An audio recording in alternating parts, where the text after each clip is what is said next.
at Vintage Alliance, we want to take you on this journey with us and document this experience. We're picking up some very high-end items, a first shot biker scout and a photo sample Imperial Shuttle.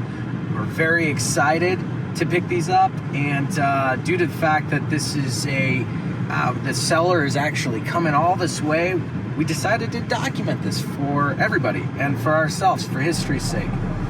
We hope you enjoy.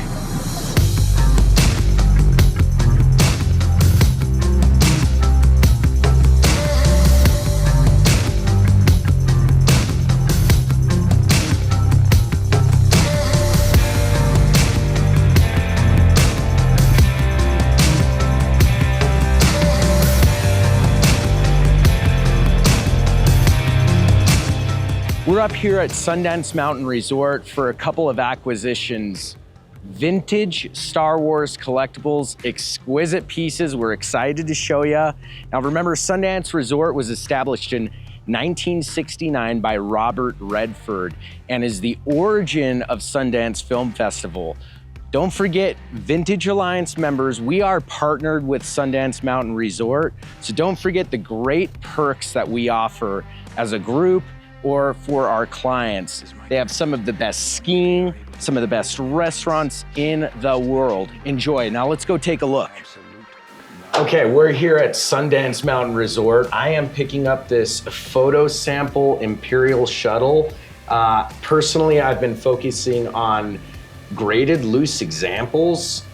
Paul happened to have this photo sample by Kim Simmons. We'll discuss who that is in just a bit. But Paul, first off, thank you so much for coming out here all this way. My pleasure. Appreciate it, man. And this is going to go into my personal collection, so I'm ecstatic like a kid. Tell me a little bit about your acquisition here. Tell us a little bit about what photo samples are, who Kim Simmons is, et cetera, et cetera. I came into this piece through a good friend of mine. He picked it up directly from Kim Simmons. And Kim Simmons was offering it for sale. He had it for, I think, some 30 years, just sitting in his basement or somewhere in his house, along with a ton of other photo samples. And so when this one came up for sale to me, I jumped on it and then sent it over to Tom Derby. And that sat with him for a little while until they could do a custom case for this beast. Yeah. And so, you know, after a good long period of time, it was then done. I was stoked to get it.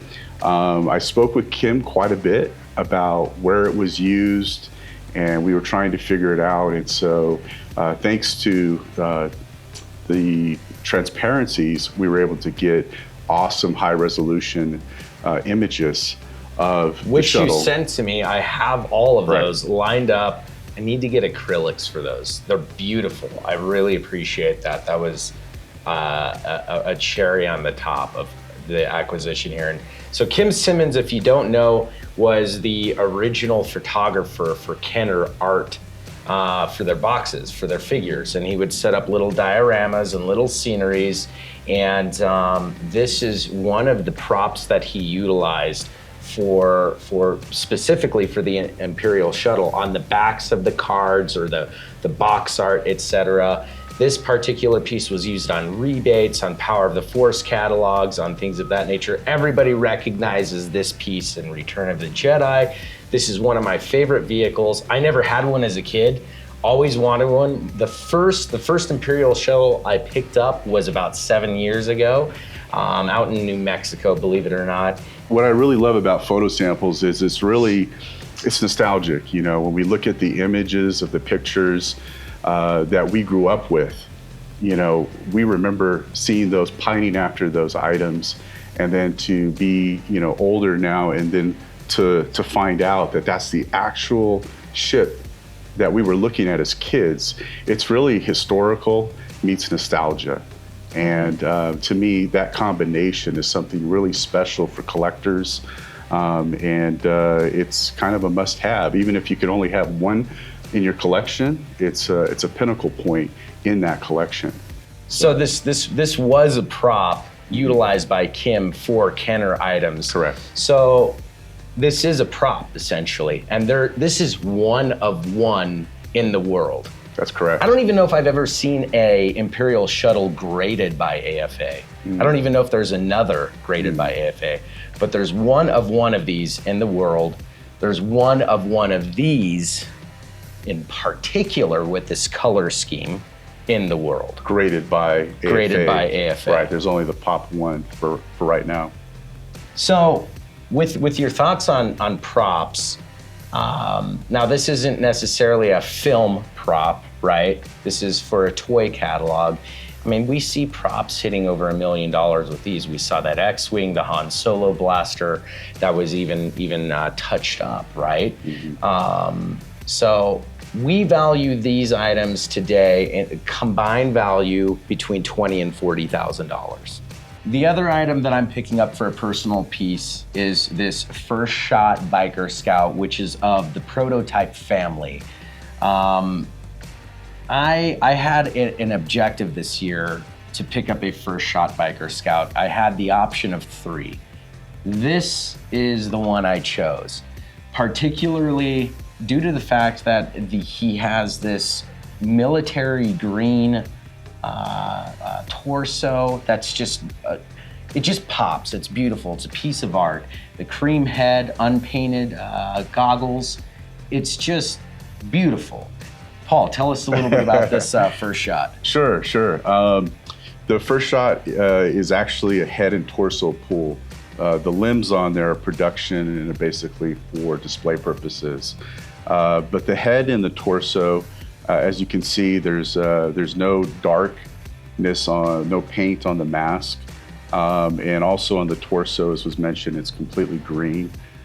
Typically, First Shots, they come from molds, and the plastic that's inserted into that mold many times is not the original production color that they'll use.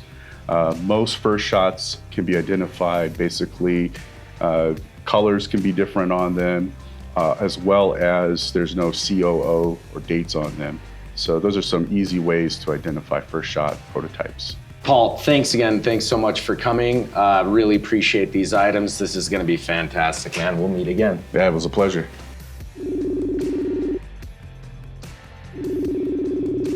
How you doing? Alrighty. I'm, man, wow. First off, I mean, I'll be honest, you're a low-key celeb in my world. And I'll tell you why. Most of the items that I pick up, is this your work right here? If that's the Return of the Jedi, or yeah. That's your work? Should be. Return of the Jedi AT-AT. Incredible. You also did this Millennium Falcon, yeah? Yes, I did, and also the one next to it. And the Ewok Village. How about the AT-ST? Yep. How about, And the next one. Yes. did you do how about the mini rigs? All of them. No, you did the mini rigs too? Yeah. You're a wild man. You put Darth Vader and a snowtrooper on Tatooine? Well, you gotta understand something. It's what the art directors wanted.